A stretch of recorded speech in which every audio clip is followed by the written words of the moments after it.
हरि ओम. योगदास जय गणेश जोशी यांनी प्रवचनांमधून सांगितलेले कथामृत क्रमांक 125 दृष्टिकोन. एकाच गोष्टीचे आकलन भिन्न माणसांना भिन्नपणे होत असते, कारण वस्तुजगत आकलन करण्यात माणसाची प्रकृती, मन, बुद्धी, वासना, कामना इत्यादी सहभागी होत असतात. त्यामुळे माणसाला येथील वस्तुजगत जसे आहे तसे आकलन होत नाही. ते ज्याच्या त्याच्या दृष्टिकोनाप्रमाणे, त्यामुळे प्राप्त असलेल्या कुवतीप्रमाणे आकलन होते. ह्यावर एकमेव उपाय आहे, आणि तो म्हणजे अध्यात्मयोग साधना करून आत्मज्ञान प्राप्त करणे हा होय. त्या योगे प्रज्ञा प्राप्त होते. येथील सृष्टी जशी आहे तशी समजू लागते, आणि योगी त्याचा स्वीकार ती जशी आहे तसा करतो. एकदा पादत्राण नावाच्या कारखान्याच्या मालकाने त्यांचा एक विक्रेता अधिकारी एका अगदी पूर्णपणे मागासलेल्या आडगावी खेडेगावात त्यांच्या कारखान्याच्या पादत्राणांना तेथे कितपत मागणी आहे त्याची पाहणी करण्यासाठी पाठवला होता. तो विक्रेता त्या खेडेगावात 4 दिवस हिंडला फिरला. त्याला पायी चालत हिंडावे फिरावे लागले, कारण तेथे रस्ते नव्हते, कारण तेथे वाहने नव्हती. प्रत्येक दिवशी, प्रत्येक क्षणी तो विक्रेता अधिकारी जास्तच बुचकळ्यात पडत होता, कारण तेथे एकही मानव पायात सपाता, चप्पल, बूट किंवा तत्सम काही घालून हिंडताना दिसत नव्हता. तेव्हा वैतागून त्याने कपाळावर हात मारून घेतला की येथे मी कसली विक्री करतो आणि कसला धंदा करणार. शेवटचा प्रयत्न म्हणून त्याने 10-12 जणांची मुलाखत घेतली. त्यांना ते पायात काही का घालत नाहीत याचे कारण विचारले. तेव्हा त्या सर्वांनी त्याला अगदी साफ मूर्खात काढले, कारण पायात काही घालण्याची आवश्यकताच काय, असा त्यांचा साधा सरळ प्रश्न होता. इतक्या पिढ्या येथे पायात न घालता गेल्या त्या काय वेड्या होत्या काय, हा त्यांचा उलट त्या विक्रेत्या अधिकाऱ्यालाच प्रश्न होता. आता काय करणार. तो कारखान्यात परत आला आणि त्याने आपला अहवाल तयार केला की या खेडेगावात पादत्राण विक्रीची 0% शक्यता आहे. पादत्राण कारखान्याच्या मालकाला ते सत्य वाटेना आणि पटेना, म्हणून त्याने बाळू नावाचा दुसरा एक विक्रेता अधिकारी ह्याची शहानिशा करण्यासाठी तेथे पाठवला.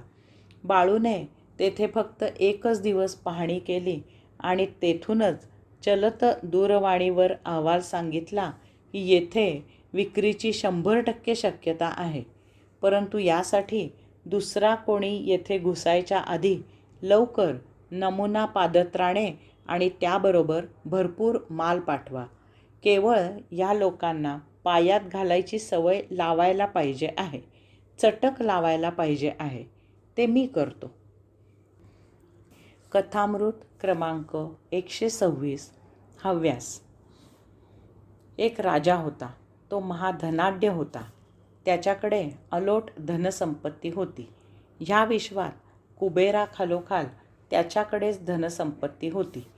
त्याच्याकडे दैदिप्यमान असे ऐश्वर होते.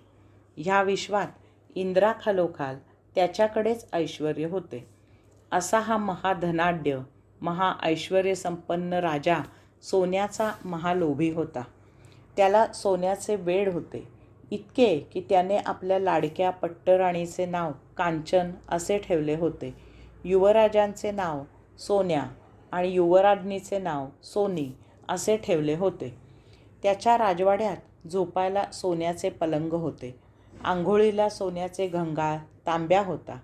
जेवायला सोन्याचे ताट, वाटी, चमचा होता. असा हा राजा फार दुःखी होता.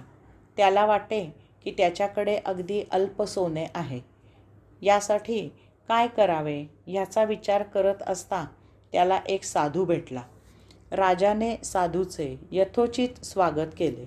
साधूचे आशीर्वाद घेताना राजाने त्याला सोने मिळवण्यासाठी काय करावे असे विचारले. साधू हसत म्हणाला की तू परमेश्वराची उपासना कर आणि त्याच्याकडून सोने मागून घे. ह्यासाठी परमेश्वरासारखाच दाता हवा. राजाने अरण्यात जाऊन अति कठोर तप केले. त्याच्यावर देव प्रसन्न झाला.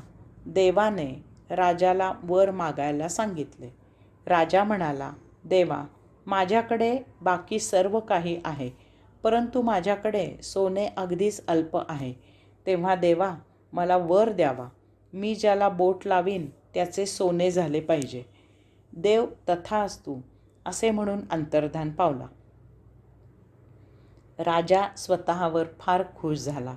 आता त्याच्या मनाप्रमाणे पाहिजे तेवढे सोने त्याला मिळवता येणार होते. राजाने सारथ्याला रथ राजधानीकडे न्यायचा हुकूम दिला. वाटेत तो विचार करत होता की आता कोणकोणत्या वस्तू सोन्याच्या कराव्या. इतक्यात त्याच्या लक्षात आले की त्याने देवाच्या वराची प्रचिती घेतलेली नाही. तेव्हा वराची प्रचिती घेण्यासाठी त्याने रथाला बोट लावले, तर क्षणार्धात तो रथ सोन्याचा झाला. ते पाहून सारथी आपल्या महाराजांवर खुश झाला. तो राजाचे तोंड भरून स्तुती करू लागला. राजा राजवाड्यात आला. एका तपानंतर तो राजवाड्यात येत होता.